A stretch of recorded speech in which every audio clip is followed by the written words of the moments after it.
and I also want to thank the discussants for their presentation. Now, I spoke earlier and I was hesitating to come back on the floor again.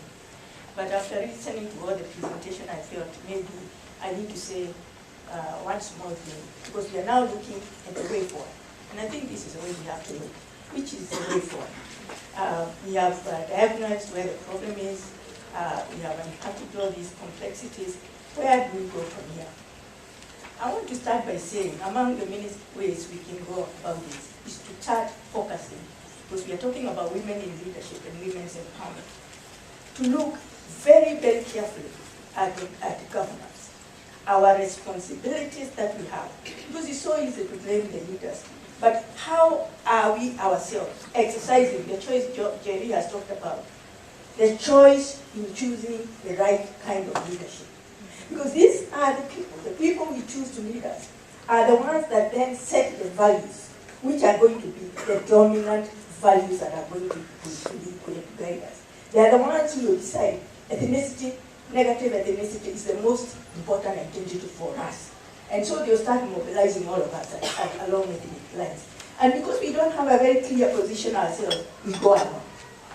I think we need to start looking not just at numbers of leaders, and even if they are women, we need to start talking about quality leadership and develop our leadership criteria. I agree with you, Jacqueline, we need to look at issues of leadership identity.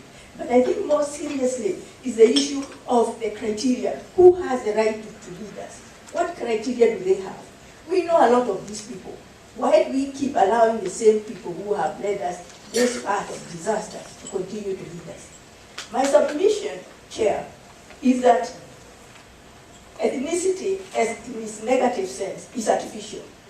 It's created by the political elites.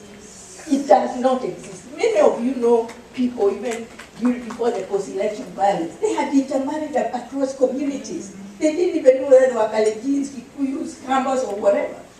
I happen to have participated, you recall, in the 1992 investigation to look at what had caused the ethnic violence, and it was just in the run-up to the 1992 elections. I was in that civil society committee. And we found Kenyans in that area, in Western Kenya, who actually didn't understand what had happened to them. So we found about almost 8 different communities who had lived there together for many years, intermarried. And they were now camping in churches, having been displaced because the houses had been burned down by one ethnic community who had been told they are going to be finished by the political elite. The political elite told them, these others will finish you if they come into leadership. Now, this is the thing we need to fight, and we need to start with the leaders themselves. Who are the leaders we are getting into power? We need to have really committed, critical actors to lead us. And this is a role that we as citizens, we have to take more seriously. We have a constitution now, which gives us a lot of powers. It says we are the sovereigns. We are not taking on that responsibility seriously. We are allowing even these politicians to start mutilating our constitution while we are watching, which we fought so hard for. This is the starting point. We need to start now, before even this election, to say all these people who have led us down this long, this tragic hole must go out and select leaders who can really represent us. Let's not, as women, also be misled by the fact that being a woman is enough. And that's why I would start by answering, I don't know whether it's you, Jacqueline, who asked the question, do women benefit from ethnicity, this negative ethnicity? I want to say some women political elites do benefit from it. And that's why they don't fight it. And these are the kind of women leaders we also don't want. Yes, we want them. Yes, we want 30%. We want 30%. We even want 50%.